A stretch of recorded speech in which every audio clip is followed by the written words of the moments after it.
There's a detail that gets overlooked in a lot of these stories. Not the locked door, not the strange sound, not the thing at the window. It's the light. The one that was off when you left, the one that was on when you came back. Most people explain it away. They tell themselves they forgot. They tell themselves they were distracted. But some of them start asking a different question. Not did I leave that on, but who turned it on after I left? These are three real accounts, three different places, three different people. All of them started with a light that should have been dark. None of them ever forgot it. Let's start with the first one. The first thing you should know is that I'm the kind of person who turns off every light when I leave. Not just some of them, every single one. It started when I was a kid, and my father would walk through the house behind us, flipping switches, reminding us that electricity wasn't free. By the time I was living on my own, I had internalized it completely. I didn't even think about it anymore. Leaving a room meant turning off its light. It was automatic. The same way putting on a seatbelt is automatic. You just do it. So when I came home on a Thursday night in November and saw the kitchen light on from the street below, I stopped. I live on the third floor of a 4-story building in Portland. My kitchen window faces the street. If the light in there is on, you can see it from the sidewalk. A pale rectangle of light at the top left of the building face. I stood on the sidewalk for a moment and looked up at it. I had left work at 6:45. I had stopped for groceries. It was now 8:20. The light was on. I told myself what you tell yourself, that I had been tired lately, that I was probably just misremembering, that I leave lights on sometimes, just never the kitchen, just that one room in that one apartment for the entire 4 years I had lived there. I went inside. The building hallway smelled like it always did. Old carpet and someone's dinner from the second floor. The elevator hummed and carried me up. I had my keys ready the way I always do, fingers already finding the right one before I even reached the door. I unlocked it and went in. The kitchen light was on. I stood in the entryway for a moment. The apartment was quiet, not unusual. The building is generally quiet on weeknights. I took off my jacket, hung it up, put my grocery bag on the counter, and then I noticed the chair. I have a small kitchen table, 2 chairs, one on each side tucked in. I eat alone, so one of them is always pushed slightly away from the table where I last sat, and the other is always fully tucked in because I never use it. The fully tucked one was pulled out, not far, maybe 4 inches. I stood there looking at it the way you look at something when your brain is trying to decide whether to file it under nothing or something. 4 inches. That's not a lot. That's the kind of thing that could happen when you bump the table on the way out in the morning. Except I hadn't bumped anything. Except I hadn't used that chair in weeks. I pushed it back in, made dinner, watched something on my laptop, went to bed. The next night I came home. The kitchen light was off, which should have made me feel better.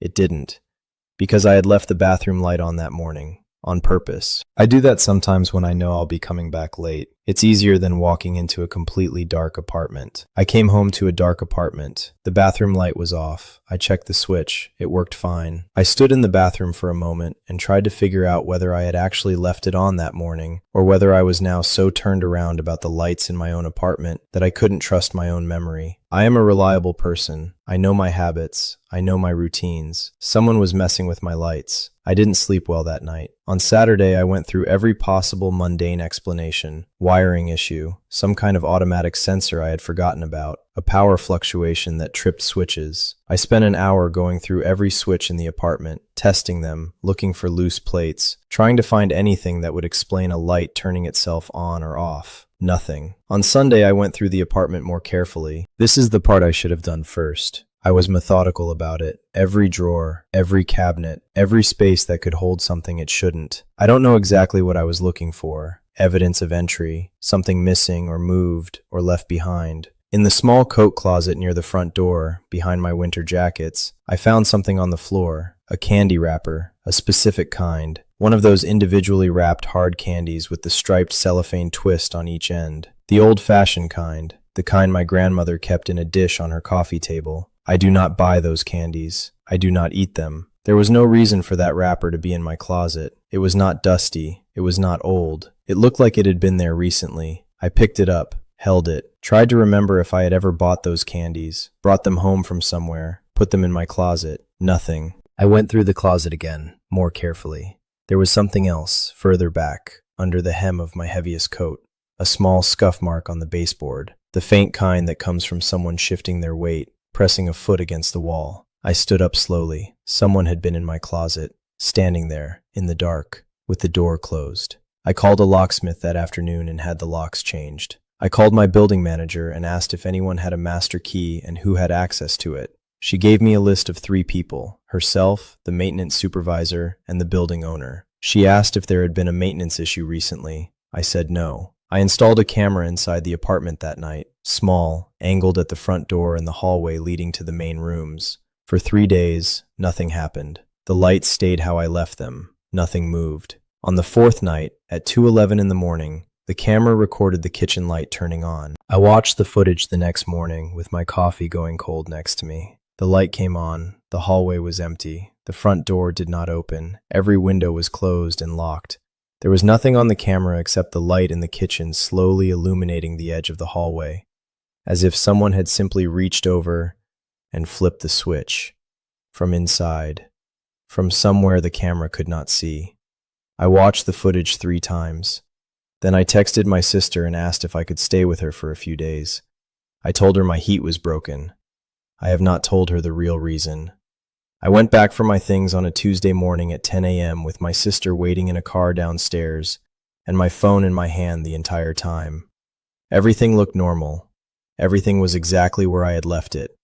But when I walked into the kitchen to get my coffee maker, there was a second candy wrapper on the table, unwrapped, clean, like someone had just finished it, set down neatly on the edge of the table, right next to the chair that was pulled out again. 4 inches. Exactly 4 inches. I took my coffee maker and I left. I broke my lease. I paid the fee. I didn't look for another explanation. I don't know how they got in after I changed the locks. I don't know how they stayed hidden on the footage. I don't know how long they had been doing it before I noticed. That's the part that lives in me now. Not just that someone was in my apartment, but that they had been there long enough to develop habits, long enough to have a favorite chair. The second story comes from a woman I'll call Vera. I changed her name because she asked me to, but the details, she told me to keep every one of them. She said she wanted other people to understand what to do when something feels wrong from the start. She said she ignored it, and she wanted people to know what that costs you. Vera was 34 when she rented a small cabin outside of Flagstaff, Arizona for a long weekend in early March.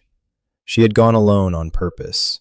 She worked in social work, which means she spent her days immersed in other people's worst moments, and she needed to sit in silence for a few days and remember what her own mind sounded like. The cabin was a short-term rental, well-reviewed, looked exactly like its photos. A single-story wood structure on about 2 acres of ponderosa pine, a gravel driveway, a covered porch with 2 rocking chairs, a fire pit in the back. The nearest neighbor was close to half a mile away. She arrived in the late afternoon, just before 4. The host had left the door code and a message. She punched it in, heard the lock click, and pushed the door open. She stood in the doorway for a moment before going inside. The light above the kitchen sink was on, not the overhead kitchen light, the small under-cabinet fixture above the sink, a soft, warm light. The kind you use when you don't want full brightness, the kind you use when you've been there long enough to know which light fits which mood. She stood there and looked at it. She told me she tried to think of the innocent explanation immediately. The host had done a walkthrough and forgotten to turn it off. The cleaning crew had left it on. It was on a timer. She checked the app for the rental. No mention of timers. No note about any lights. She texted the host. "Is the light above the sink supposed to be on when I arrive?" She worded it carefully, not alarmed, just asking. The host responded 20 minutes later. "I don't think so. Should be all off. Sorry about that. Enjoy your stay." Vera turned off the light. She unpacked. She made tea. She sat on the porch until the sun was gone and the cold came down through the pines, and she went inside and read by the fireplace. She slept well that first night. The second morning she woke up at 7, made coffee, and went to open the back door to get some air. The back door was unlocked. She remembered locking it the night before. She was specific about that when she told me. She had gone around the cabin before bed, checked every point of entry the way she always did in unfamiliar places. The back door had been locked. She had tried the handle to confirm. Now it was unlocked. She turned the deadbolt and stood there in the kitchen. The cabin was quiet. There was nothing out of place. No sign of entry. No dirt tracked in. The wood floors showed nothing. She checked the windows. all latched.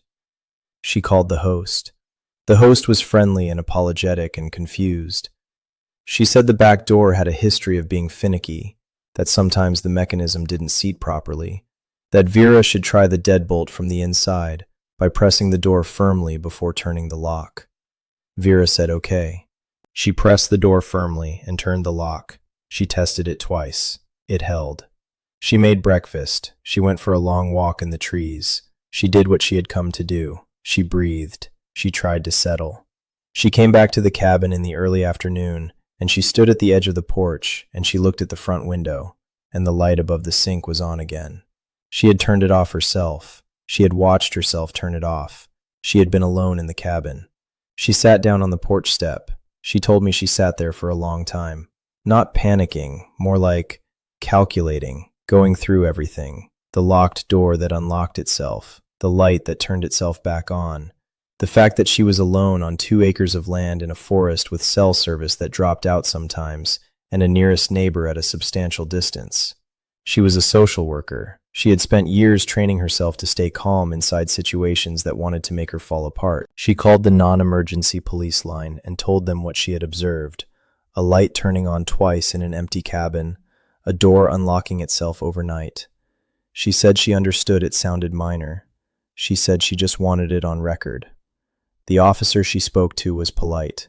He said he would send someone to do a welfare check and look around the property. A deputy arrived 40 minutes later. He walked the exterior. He walked through the interior. He checked the small outbuilding at the back of the property, which Vera had not known was there. He came back to the porch and told her everything looked clear. Then he told her something the host had not mentioned. He said this particular rental had had a complaint filed against it 8 months earlier. He couldn't share the specific details. It was an ongoing matter, but he said she might want to consider whether she felt comfortable continuing her stay. She asked what kind of complaint. He paused. He said it involved a previous guest believing someone had been in the cabin while they were sleeping. Vera was packed and in her car within the hour. As she was pulling down the gravel driveway, she looked in her rearview mirror at the front of the cabin. The light above the sink was on again. She told me what bothered her most was not the fear she felt in those moments. What bothered her was the 3 minutes after the deputy cleared the outbuilding and came back to say everything looked fine. She had stood on the porch and looked out at the tree line, and she had felt certain, completely certain, that something was still in the trees, watching her, waiting for the deputy to leave. She said the trees were dark and still and gave up nothing, but the feeling did not leave her until she was 40 miles down the highway, and even then, she kept looking in the mirror. The third story is the one that stayed with me longest, not because it's the most dramatic, but because of how slowly it built, and because the person it happened to is the kind of person you don't expect these things to happen to. He is logical, careful, methodical. His name is Owen, and he has been a facilities manager for office and commercial buildings for close to 15 years. He understands buildings the way a doctor understands the body. He knows what sounds are normal and what sounds aren't. He knows how ventilation systems breathe and how old buildings settle, and what a water pipe expanding in cold weather sounds like versus what it doesn't sound like. He is not someone who mistakes normal things for strange ones. That's important to understand. He took a position managing a 6-story commercial building in downtown Minneapolis in the fall. The building was about 60% occupied, 3 tenants on the middle floors, empty space on floors 5 and 6 pending lease negotiations. The ground floor was lobby, building services, and a small cafe that closed at 4. Owen worked regular business hours mostly, but during his first month he came in early and stayed late to get familiar with the building's systems. He wanted to know every mechanical room, every circuit panel, every quirk of the HVAC. He wanted to understand the building before it had a chance to surprise him. On a Wednesday in his 3rd week, he was working late, past 7. Most of the building was empty. He was in the facilities office on the 2nd floor going through maintenance logs when he happened to look at the camera feed panel on the wall. He had 16 cameras covering the building. 14 of them showed what he expected: empty lobbies, empty corridors, dim emergency lighting in the dark offices. Camera 12 showed floor 5, the far end of floor 5. There was a light on. Not emergency lighting, a real light. white and steady, coming from the last office at the end of the corridor, the one that had been vacant since before Owen took the job. He sat back in his chair. He pulled up the building's power log. Floor 5 was on a separate circuit. The power to that floor was active, which was standard, but there was no scheduled use, no tenant activity, no maintenance work logged. He went upstairs. Floor 5 had that particular emptiness that vacant floors develop. The carpet was clean, but the air had a flat, stale quality. No sound from the HVAC because the zone thermostat had been set to the minimum. Just the soft orange glow from the emergency baseboard strips and the distant sound of the city below. Owen walked to the end of the corridor. The light was on inside the last office. He could see it under the door, a solid line of white light at the floor. He tried the handle, unlocked. He pushed it open. Empty office. The overhead light was on, nothing else. No furniture, no boxes. The carpet had those faint rectangular ghosts where desks and shelving had once stood. The windows showed the downtown skyline. Everything still. He checked the switch. Functional. He turned the light off, stood in the dark for a moment, turned it back on, turned it off again. He walked the rest of the floor.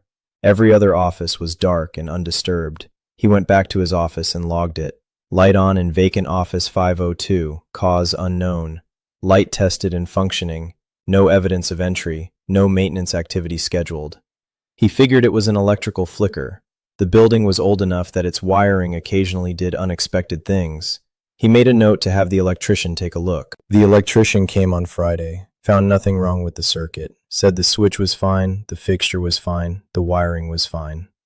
The following Tuesday, Owen was doing his morning walk of the building when he came up to floor 5. The light in office 502 was on again. He stood in the corridor and looked at that line of white under the door. He had turned it off himself 5 days ago. The electrician had confirmed nothing was wrong. There was no reason for that light to be on. He opened the door. The light was on. The office was empty. But there was something different about it, something he registered before he could fully identify it. The carpet, the rectangular ghosts from the old furniture were still there. But in the far corner of the room, near the window, the carpet was pressed differently. The fibers were compressed and slightly darkened the way carpet gets when something has been resting on it for a period of time. Like a chair. There had been something there recently, something that had been set down or placed there and then taken away. He crouched down and looked at the impression. He had no way to know when it had been made. Carpet holds impressions for a long time. It could have been from the last tenant. But the shape was wrong for office furniture. It was roughly circular, about 12 to 14 inches across, the shape of a camp stool or a portable folding seat. Owen stood up and looked at the window, floor 5. The window overlooked the building's east-facing side. The view from that window was clear sightlines to 3 other office buildings, a parking structure, and below, a section of the street and a small plaza. He looked at it for a while. Then he locked the office himself, used the facility's master key, engaged the door lock, and confirmed it was secure. He went back downstairs. He pulled the camera footage for floor 5 over the past 2 weeks. The camera covering the floor 5 corridor showed nothing unusual. No movement, no figures. The corridor was consistently empty on the footage.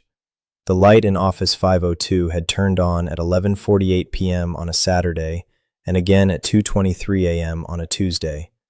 Both times the corridor was empty on camera. Both times the light simply came on. Owen contacted the building owner and told him there was an ongoing electrical anomaly on floor 5. He said he wanted to install an additional camera with a direct angle on office 502. The building owner approved it without much interest. Owen installed the camera himself on a Thursday afternoon. He pointed it directly at the door of office 502 and confirmed the angle was tight. You could see the door, the frame, the gap at the bottom, and about 6 feet of corridor on either side. No blind spots.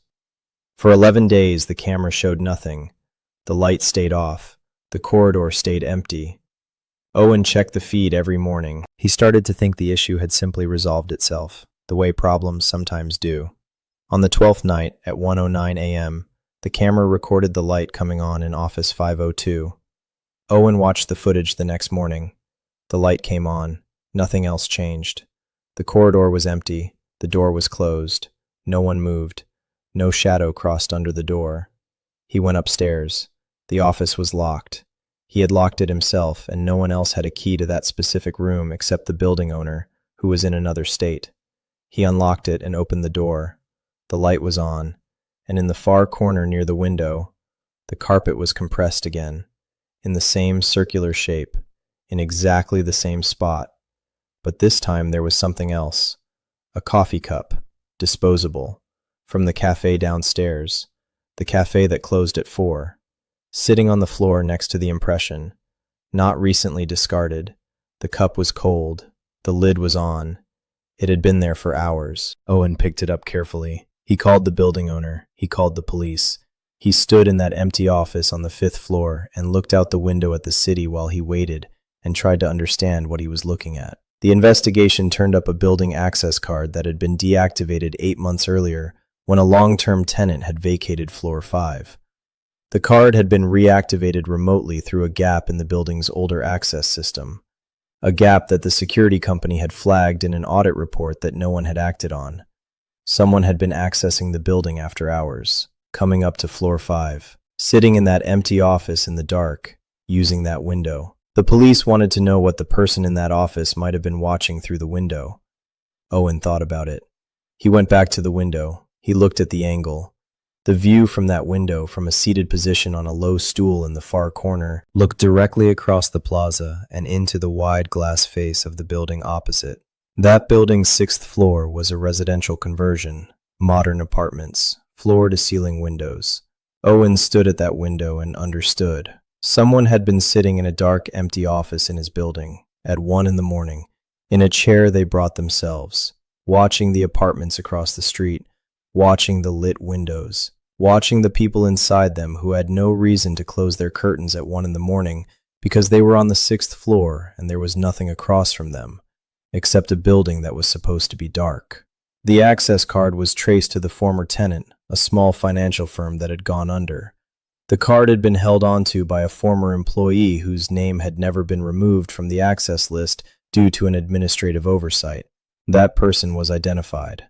That person was not the one who had been using the card. Someone else had taken it, copied it, used it. That person was never identified. The residents of the apartment building across the street were notified by police. Owen never learned whether any of them knew they had been watched, whether they recognized the name of anyone in their lives when they heard the description, whether anything made sense to them, or whether it was just a stranger, patient enough to come back 15 times, bring their own seat, and leave behind a coffee cup like it was just another long night at the office. 3 stories, 3 lights that should have been dark. None of them were. I keep coming back to what all 3 of these accounts have in common, because it isn't just the lights. It's the time it took each person to believe what they were seeing. That's the real thing. The light was a detail, a small, easy-to-explain detail, the kind of thing that lives inside the window of the mundane, just long enough for you to file it away and move on.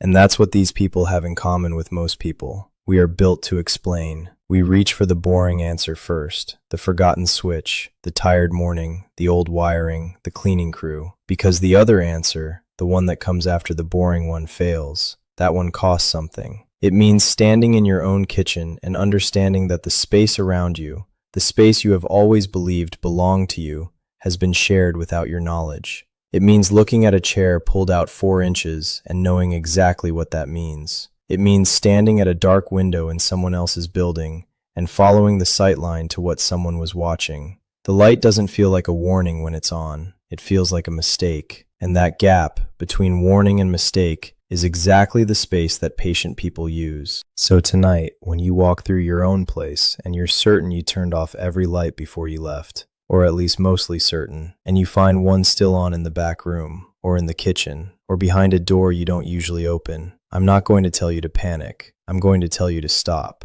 Before you explain it, before you file it, before you tell yourself you were just tired, stop and ask yourself honestly, is this the first time or just the first time you noticed? Sleep well and leave a light on tonight if you want. Though at this point, you might want to think about which one.